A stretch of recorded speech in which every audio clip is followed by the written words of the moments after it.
తమిళనాడులో ఆంధ్రప్రదేశ్ వర్కౌట్ అయ్యేనా? తమిళనాడు రాజకీయాల్లో cine hero Vijay రాజకీయ ప్రవేశం తర్వాత ఒక పెద్ద ప్రశ్న చర్చకు వస్తోంది. ఏపీ తరహా రాజకీయాలు తమిళనాడులో సాధ్యమా? అలాగే పవన్ కళ్యాణ్ లాగా విజయ్ కూడా రాజకీయాల్లో కీలక పాత్ర పోషించి ఉప ముఖ్యమంత్రి స్థాయికి చేరగలరా? ఈ అంశాన్ని విశ్లేషిస్తే ఆంధ్రప్రదేశ్ లో ప్రస్తుతం జనసేన, తెలుగుదేశం, బీజేపీ కూటమి రాజకీయం సాగుతోంది. ఈ సమీకరణంలో పవన్ కళ్యాణ్ కీలక భాగస్వామిగా మారి ఉప ముఖ్యమంత్రి స్థాయికి ఎదిగారు. కానీ తమిళనాడులో పరిస్థితి కొంత భిన్నంగా ఉంటుంది. ఇక్కడ దశాబ్దాలుగా డిఎంకే, ఏఐఏడిఎంకే అనే రెండు పెద్ద ద్రవిడ పార్టీలే రాజకీయ వ్యవస్థలో ఆధిపత్యం చెలాయిస్తున్నాయి. కాబట్టి కొత్త పార్టీకి వెంటనే పెద్ద రాజకీయ స్థానం రావడం కాస్త కష్టం.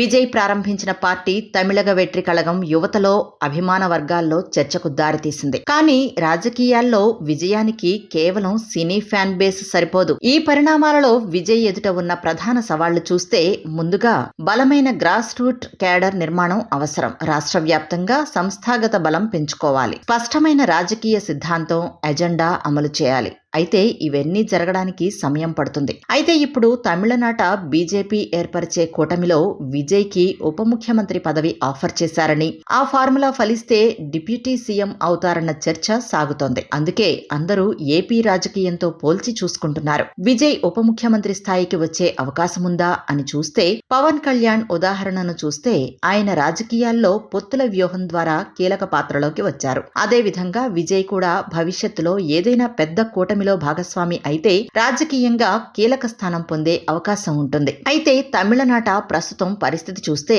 విజయ్ పార్టీ కొత్తది. అది ఇప్పటి వరకు ఎన్నికలను ఎదుర్కోలేదు. పెద్ద కూటముల్లో చేరే విషయంలో స్పష్టత లేదు. కాబట్టి తక్షణమే పవన్ కళ్యాణ్ తరహా ఉప ముఖ్యమంత్రి స్థాయి రావడం కష్టం అని రాజకీయ విశ్లేషకులు భావిస్తున్నారు. తమిళనాడులో ఏపీ తరహా కూటమి రాజకీయాలు పూర్తిగా అసాధ్యం కాదు. కానీ అక్కడ ఉన్న బలమైన ద్రవిడియన్ రాజకీయ వ్యవస్థ కారణంగా అది త్వరగా జరిగే అవకాశం తక్కువ. హీరో విజయ్ రాజకీయాల్లో ప్రభావం చూపే అవకాశం ఉన్నా పవన్ కళ్యాణ్ లాంటి వేగవంతమైన ఎదుగుదల రావాలంటే సమయం, వ్యూహం, బలమైన రాజకీయ నెట్వర్క్ అవసరం. మొత్తంగా చూస్తే విజయ్ రాజకీయాలు తమిళనాడులో కొత్త చర్చకు దారితీసినా ఆయన భవిష్యత్తు పూర్తిగా కూటమి రాజకీయాలపై ఆధారపడే అవకాశం ఉంది.